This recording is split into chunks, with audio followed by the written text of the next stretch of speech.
महामहिम राष्ट्रपति जी, आदरणीय उपराष्ट्रपति जी, गांव गरीब किसान मजदूर के हृदय सम्राट भारत के प्रधानमंत्री जी, लोकसभा के माननीय अध्यक्ष जी और इस सभागार में उपस्थित सभी सम्मानित सांसद, भूतपूर्व सांसद और आमंत्रित सबों को मैं सादर नमस्कार करता हूँ। मुझे ये उत्कृष्ट कैसे समझा गया?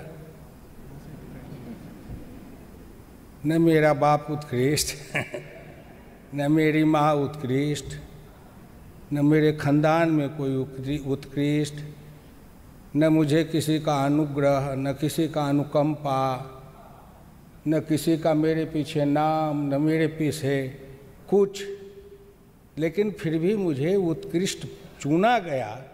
मैं उस चुनने वाले को हृदय से धन्यवाद देता हूँ।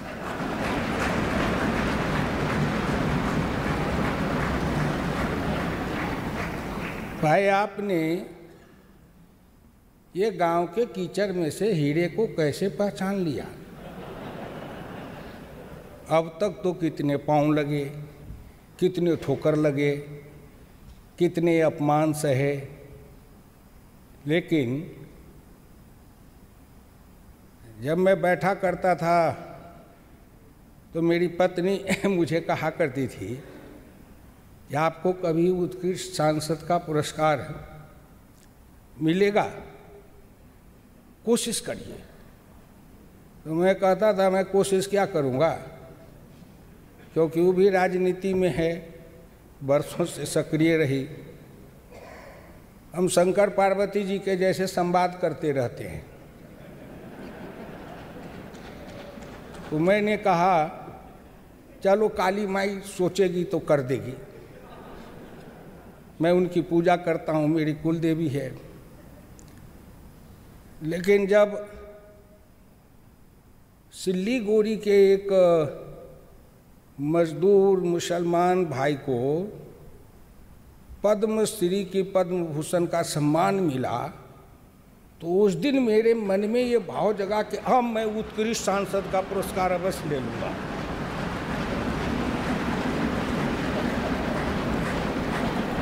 ये अंतर मन से बोध हुआ। क्यों? तो मैंने कहा कि भाई, यहाँ दिल्ली से बैठे बैठे प्रधानमंत्री जी और ये पद्म पुरस्कार देने वाले जो लोग होते हैं, उनकी दृष्टि वहाँ सिल्लीगुड़ी के एक चाय बागान के एक गरीब निर्धन मुसलमान के को देख लिया, चुन लिया इतनी दूर से। तो मैं तो उनके पास हमेशा रहता हूँ, मुझको कैसे नहीं देखेंगे?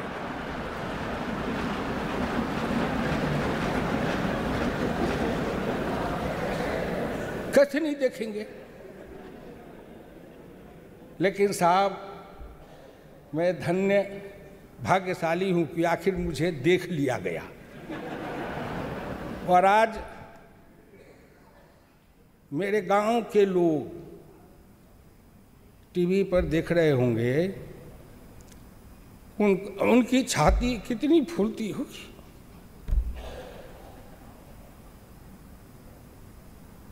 आपने मुझे सम्मानित नहीं किया है। हिंदुस्तान के करोड़ों निर्धन, निर्बल, पिछड़े, दलित, उपेक्षित, उपहासित, पीड़ित, प्रताड़ित, वो गरीबनी माँ जो कीचड़ में चलती थी, कभी जीवन में सनलाइट और लाइफ बॉय साबुन नहीं देखा।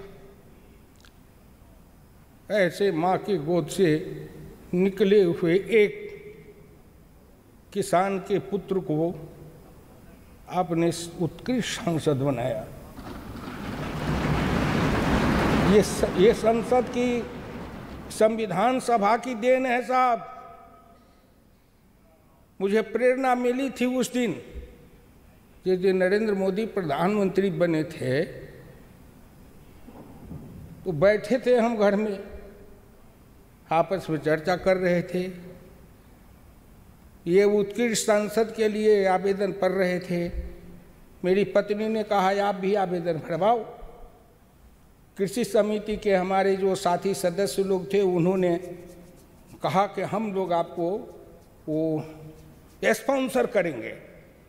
तो हमने कहा कर दो भाई, लेकिन मुझे हुआ कि मुझे जरूर उत्कृष्ट माना जाएगा, क्योंकि जब एक गरीबनी मजदूरीनी साधारण माँ के कोख से जन्मा हुआ एक गरीब फुटपाथ पर सोने वाला, चाय बेचने वाला भारत का प्रधानमंत्री बना है, तो ये उत्कृष्ट सांसद का पुरस्कार कोई उससे बड़ा है?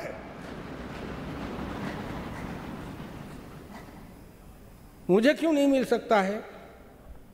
ये जो हमारे अंदर भाव जगते हैं, प्रेरणा, ये लोकतंत्र की देन है। भाई राजनाथ जी बैठे हैं, जब ये अध्यक्ष थे उत्तर प्रदेश के, तो मैं इनके साथ कार्यक्रम में ले जाते थे मुझे घुमाने के लिए। एक बार दुर्घटना हुई, उसमें गाड़ी में आग लग गई, हम दोनों तो जल के मर ही जाते। भगवान को बचाना था, इसलिए कि आज मुझको उत्कृष्ट सांसद कैसे पुरस्कार मिलता अगर मर गए होते जल के गाड़ी में। ईश्वर की कृपा थी। मैं आप लोगों से ज़्यादा नहीं कहूँगा, इतना ही कहूँगा कि मुझे विश्वास है, इस संसद में विश्वास है, मुझे संविधान में, और विश्वास है मुझे इस देश की करोड़ों निर्धन, निर्बल, पिछड़े, दलित, उपेक्षित, उपहासित, प्रताड़ित उस गरीब मजदूरों के विश्वास पर, और मुझे विश्वास है उस डॉक्टर लोहिया की वाणी पर, जिन्होंने मुझे कहा था हुकुमचंद तुम अटूट निष्ठा के साथ मेरी बात को मान के आगे बढ़ते जाओ। एक न एक दिन आएगा जब हिंदुस्तान में किसी गरीब, निर्धन, निर्बल माँ के कोख से जन्मा हुआ अति पिछड़ा का बेटा भारत का प्रधानमंत्री बन सकता है। मुझे यहाँ तक लाने में बहुतों का योगदान है साहब, आपको असंभव होगा।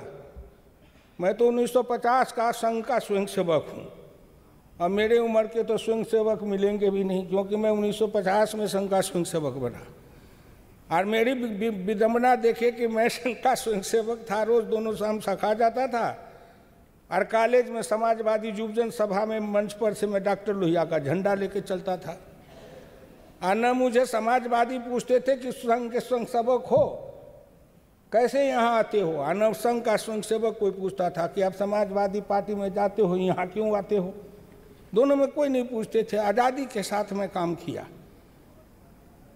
मैं प्रार्थना करूंगा, धन्यवाद दूंगा कि मेरे ऊपर डॉक्टर लोहिया और चौधरी चरण सिंह जी हैं, और एक कर्पूरी ठाकुर बिहार के थे, निर्धन, निर्बल, मजदूर, बासी भात खाने वाला नाई का बेटा, वो मेरे साथी और बिहार के नेता थे। उनके साथ साथ मुझे पंडित दीनदयाल उपाध्याय के भी जीवन का मेरे ऊपर बहुत असर पड़ा। मैं उनकी गरीबी में रहते हुए उन्होंने जो देश को एक प्रकाश दिया था, रोशनी दी थी हिंदुस्तान के अंदर, उन्होंने एक जमात खड़ा की थी, उसके लिए मैं उनका मेरे ऊपर असर है। लोगों को ये आश्चर्य लगता है कि मैं ऑल इन वन कैसे बन गया। मैं स्वयंसेवक भी बन गया, समाजवादी भी बन गया, लोहियावादी भी बन गया, चरण सिंह के साथ भी, कर्पूरी ठाकुर के साथ भी, और दीनदयाल जी का भी गीत गाता हूँ। तो भाई हिंदुस्तानी हूँ मैं। इस देश में सर्वधर्म समभाव है, सर्व समाज समभाव है। दीनदयाल जी कहते थे समरस समाज, डोरिया कहते थे समता समाज। इसलिए मैंने उसको अपने जीवन में अंगीकार किया है कि सबकी गीत मैं गाता हूँ, भारत की गीत सुनाता हूँ। मैं गांव से रहने वाला हूँ, मैं गांव की गीत सुनाता हूँ। मैं किसान का बेटा हूँ, किसान का गीत सुनाता हूँ। आप सबों को धन्यवाद, बहुत बहुत आपके प्रति अनुग्रह है कि आपने मुझे उत्कृष्ट सांसद बनाया। भाई जब नाम सुनता हूँ उत्कृष्ट, तो मुझे लगता है कितना बड़ा हो गया मैं। शायद लगता है कि गीता में भगवान कृष्ण ने जो विराट रूप दिखाया था, शायद उत्कृष्टता प्रदान किए आपने। मैं 77 से आया, 42 बरस तक इस संसद के गुंबद के नीचे घूमते रहा, गीत सुनाते रहा। अब तो शायद मैं चुनाव भी नहीं लड़ने वाला हूँ। जीवन के इस अंतिम चरण में 42 बरस तक इस संसद में रहने के बाद अंतिम में अपनी उत्कृष्टता का पुरस्कार देकर के जो विदाई समारोह में मुझे सम्मानित किया है, इसके लिए मेरा समाज, मेरे क्षेत्र के मधुबनी के गांव के गरीब किसान सभी आपके लिए अनुग्रहित रहेंगे साहब, सभी आपके लिए अनुग्रहित रहेंगे। बहुत बहुत धन्यवाद। बहुत बहुत धन्यवाद। श्री हुक्मदेव नारायण यादव,